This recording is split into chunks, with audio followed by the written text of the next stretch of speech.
Jenny Rivera dijo: "Nunca voy a desplomarme". Y se desplomó en un avión. El dueño del Titanic dijo: "Ni Dios podrá hundir este barco". Y ya saben lo que pasó. Marilyn Monroe dijo: "Yo no necesito a Jesús". 3 días después, la encontraron sin vida en su departamento.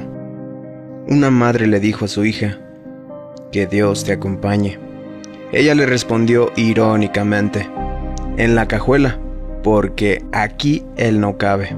En ese viaje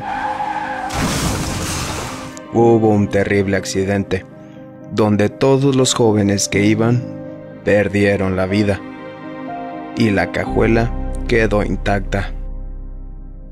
El padre le dijo a su hijo: "Que Dios te proteja". Y el hijo le respondió: "Mis amigos me protegerán más que Dios".